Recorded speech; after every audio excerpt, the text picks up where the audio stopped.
माझ्या भाग्याचं माझ्या सोख्याचं लीण सोन्याचं माझं कुंकू रोज पूजिते रोज जपिते लाख मोलाचं माझं कुंकू हा हा हा कुंकू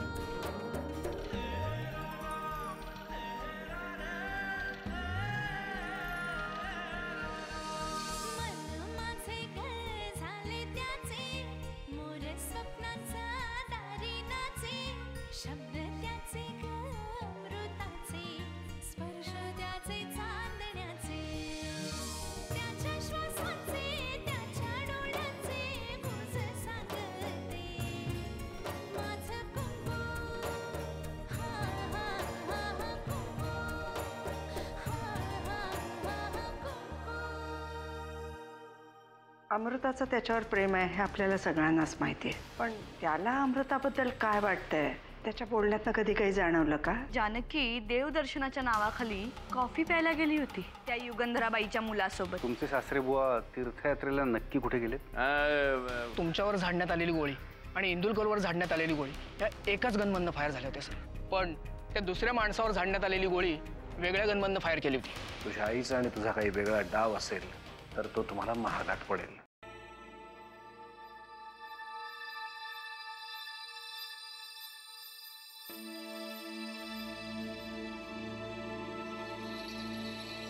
चला निघायचं. काय म्हणाले ते? काही नाही का, आम्ही अनेक विषयांवर बोललो. अनेक विषयांवर? हे बघ, तुम्ही दोघं हवामानावर तर बोलला नसाल ना? आर्यन मला खरं खरं सांग, काय म्हणाले ते? अमृता, अगं त्यांनी माझ्या आईच्या तब्येतीची चौकशी केली. हे बघ, मला सांग, आता आपण याच विषयावर बोलणार आहोत का? देवळात जायचं आहे ना? त्यांनी देवळात जायला परवानगी दिली का? त्यांनी नसेल दिली तरी मी आर्यन बरोबर देवळात जाणारच आहे. आर्यन, चल आपल्याला उशीर होतोय ना. जानकी, तू पण येतेस ना? हा, तुम्ही वा पुढे, तुम्ही गाडी काढेपर्यंत मी येते.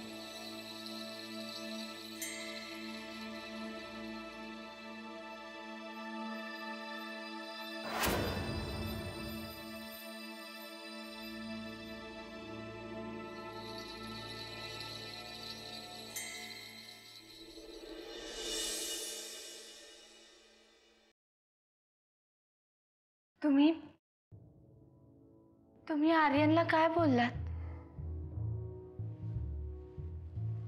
मला जे बोलायचं होतं ते बोललो.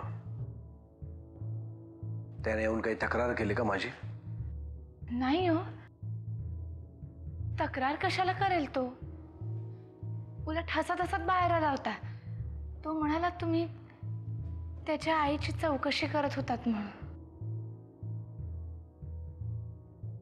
तो मुलगा एकतर खूप हुशार आहे किंवा अत्यंत मूर्ख. तुम्ही काय बोलताय मला काही कळत नाहीये. मला फक्त तुम्हाला एवढंच सांगायचंय की त्याचा अपमान करू नका. तुला खूप काळजी दिसतेय त्याच्या मानापमानाची. मला त्याची काळजी नाहीये, अमृताची काळजी आहे. तिच्यासाठी तरी आपल्याला आपले राग लोभ बाजूला ठेवावे लागतील ना. अमृताला जर काही असं वाटत असेल तर तिला वेळीच सांगा की त्याच्या मनाला आवर घालावा तिनं. कारण माझं आणि युगंधराचं शत्रुत्व पाहता तिला काय वाटतंय याला माझ्या लेखी काहीही भविष्य नाही. अमृतासाठी सुद्धा तुमच्यातलं वैर संपू नाही शकणार. नदीचे काठ कधीही एकत्र येत नाहीत. त्यातून नरसिंह किल्लेदार आणि युगंधरा सरतापे या दोन काठांमधून वाहणारी नदी विषारी आहे. पण त्याच्यावर पूल बांधता येऊ शकतो ना.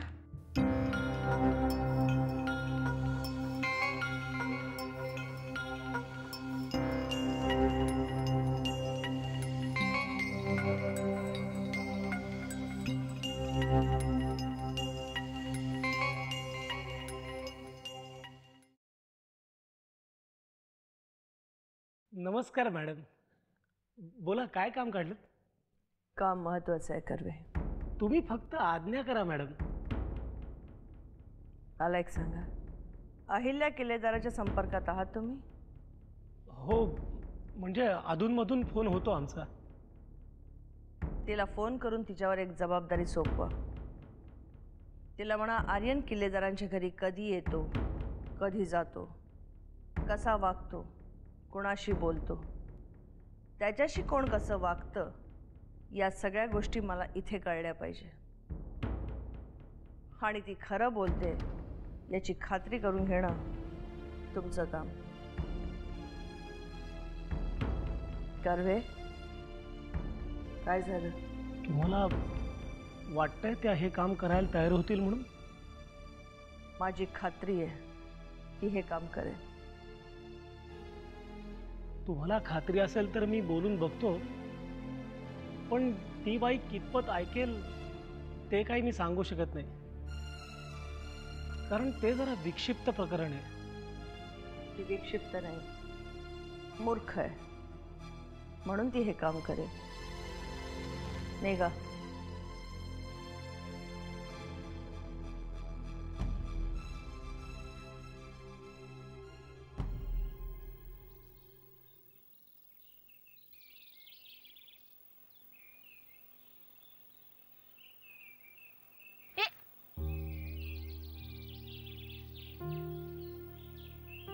मगाशी काही बोलले नाही, म्हटलं उगीच जाताना कटकट नको. पण आता विचारते, का नाही आला मंदिरात?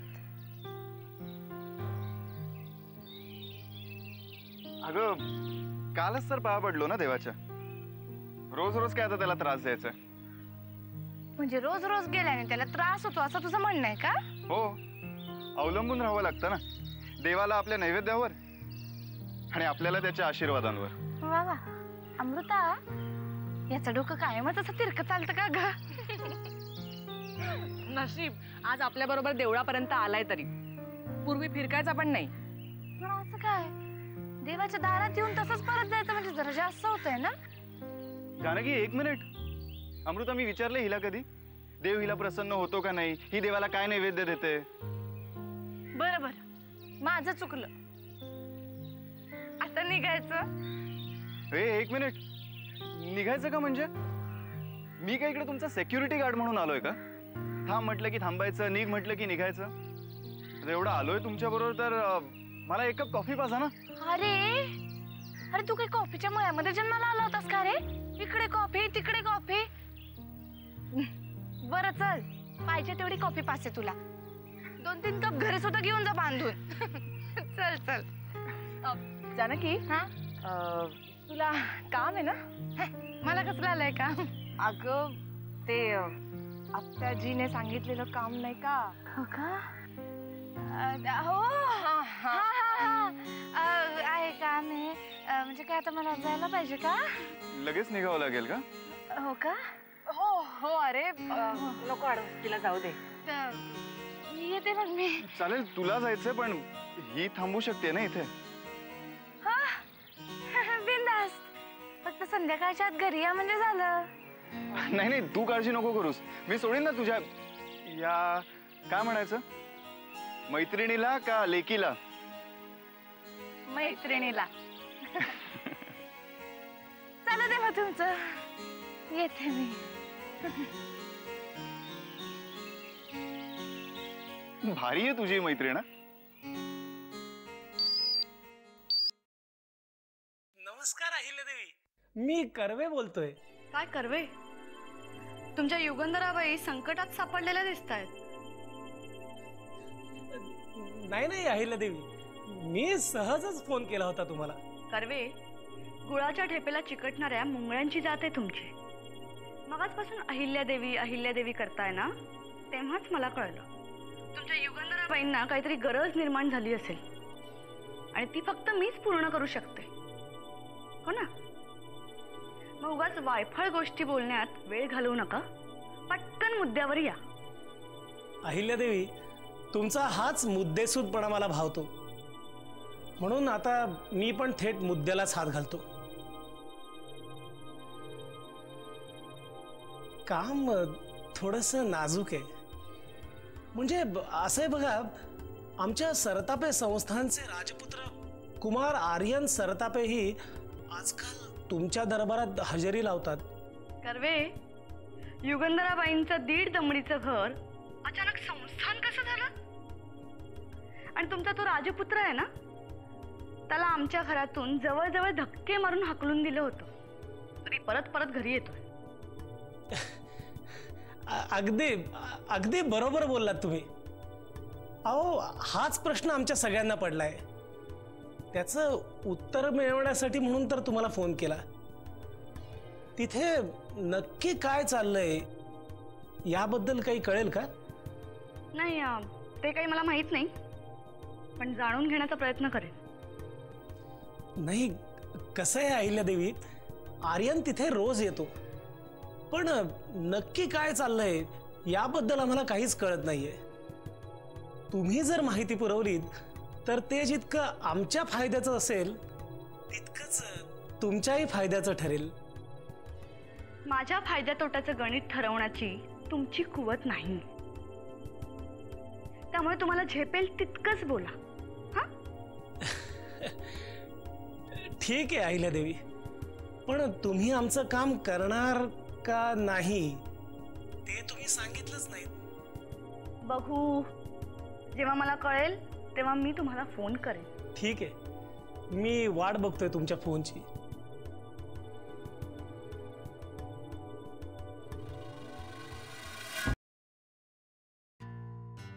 आज अमृताला आर्यन बरोबरच असं एकटं सोडून मी बरोबर केलं का? कारण आज अमृता तिच्या मनातलं सगळं आर्यन समोर बोलणार हे नक्की, पण त्यानंतर पुढं काय? कारण आर्यनचं उत्तर काय असणार हे मला माहिती आहे. काय वाटेल त्यानंतर अमृताला? खरं तर मी अशा वेळी तिच्या जवळच आला हवं होतं. मी तिला असं एकटीला सोडून चूक तर नाही ना केली? देवा पांडुरंगा, तिला हे सगळं पचवण्याची शक्ती दे.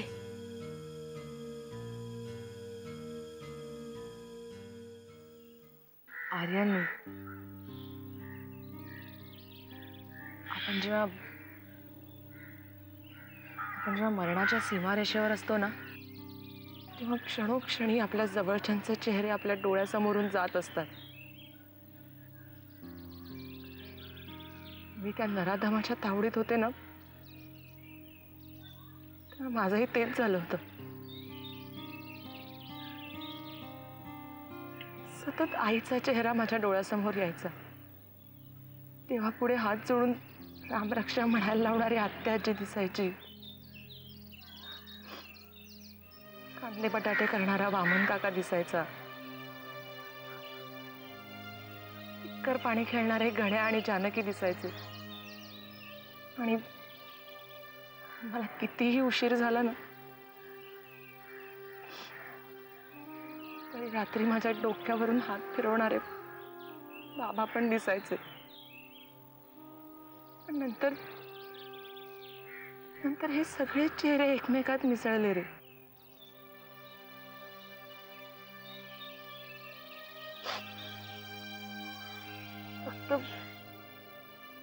फक्त एकच चेहरा आश्वासक नजरेने माझ्याकडे बघत राहायचा, तुझा चेहरा. अमृता, खरं तर तू या विषयाला सुरुवात केलीस ना, तेव्हाच मी तुला थांबवणार होतो, पण तू तुझं मन मोकळं करत होतीस म्हणून नाही थांबवलं. हे बघ अमृता, कधी ना कधीतरी या सगळ्यातून तुला बाहेर यावंच लागणार आहे. खरं तर तू पहिल्यांदा मला भेटायला घरी आलास ना, तेव्हाच मी या सगळ्यातनं बाहेर पडले, फक्त तुझ्यामुळे. आर्यन, आता असं वाटतं की ते आयुष्य पुन्हा जगावर आहे. कॉलेजचे दिवस, कट्ट्यावरच्या गप्पा. मला त्या सगळ्या दिवसांची खूप आठवण येते रे. अगं वेडे, मग आधी नाही का सांगायचंस? कॉफी प्यायला आपण कॉलेजच्या कट्ट्यावरच गेलो असतो. मला सांग, आत्ता जायचं? नाही, नको. आता ते शक्य नाही आहे आर्यन. म्हणजे रे, आपलाच लहानपणीचा ड्रेस आता या वयात पुन्हा घालण्याचा हट्ट करण्यासारखं आहे ते. आर्यन, तो आनंद, ते दिवस आता पुन्हा कधीच येणं शक्य नाहीये. अमृता, या जगात अशक्य असं काही नसतं.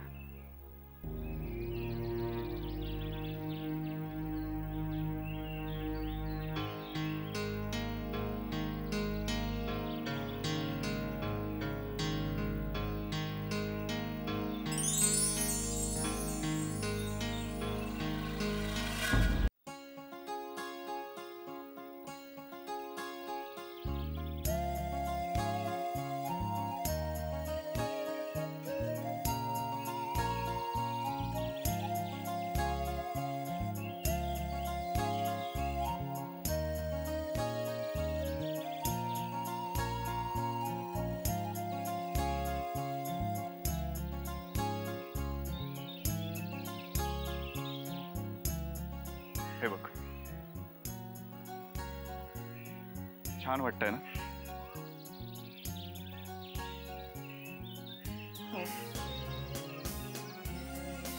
अमृता, येणाऱ्या प्रत्येक दिवसाकडे आपण कुठल्या नजरेने पाहतोय त्यालाच महत्व असतं.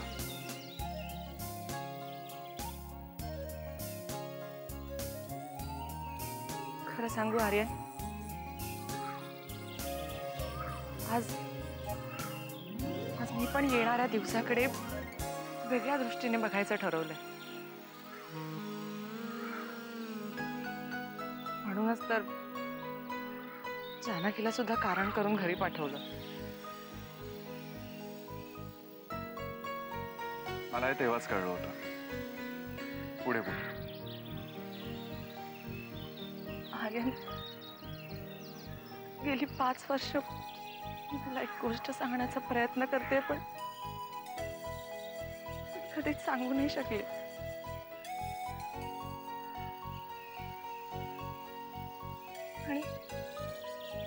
आणि आता अशा वेळी सांगते जेव्हा मला स्वतःला माहितीये की त्याचा काही उपयोग होणार नाहीये.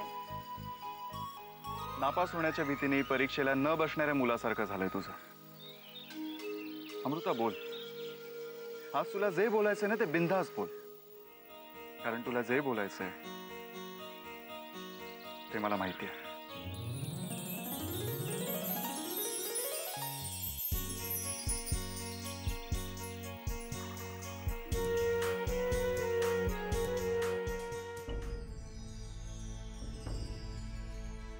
काय झालं? चेहरा का असं झालाय? टेन्शन आहे काही?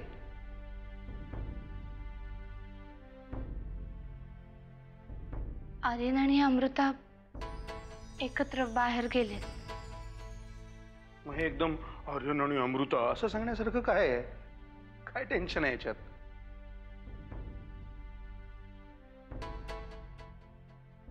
वामन दादा, अमृता आर्यनला आज तिच्या मनातलं सांगणार आहे. मग तू का टेन्शन घेतेस? बरं आहे की. आर्यनची लॉटरीच फुटली म्हणायची. ती लॉटरी केव्हाच फुटली आहे. म्हणजे?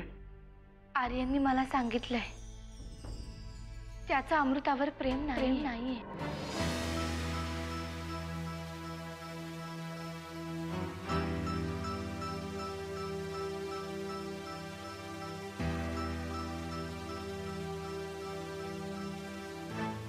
अगं बाई, माझं डोकं दुखायला लागलं. तू जा ना तुझ्या खोलीत, मला बसू दे जरा शांतपणे. आत्याबाई, घरात एवढं रामायण घडतंय आणि तुम्ही शांत कशा बसू शकता? अमृता एवढी रात्र झाली तरी अजून घरात परत आली नाहीये. मी तुला 10 वेळा सांगितलं ती आर्यन बरोबर गेलेली आहे. आर्यन आता हा आर्यन म्हणजे नरसिंह भाऊजींनी नेमलेला अमृताचा बॉडीगार्ड आहे का? ते तू त्यालाच विचार ना. आर्यन आणि अमृताच्या मैत्रीवर तुमचा वर्धहस्त आहे ना, त्यामुळे मी तुम्हाला नाही विचारणार तर कोणाला विचारणार? अगं पण तू काय एवढी काळजी करतेयस? अहो, असं काय करताय? आता नर्मदा वहिनी नाही येत म्हटल्यावर मलाच तिची काळजी घ्यायला हवी ना? का मी मेली आहे का? त्या दोघांच्या मैत्रीचं काय करायचं ते मी बघेन. तुला रक्त आटवायची काही गरज नाहीये. अहो पण तू जा तुझ्या खोलीत. बरं.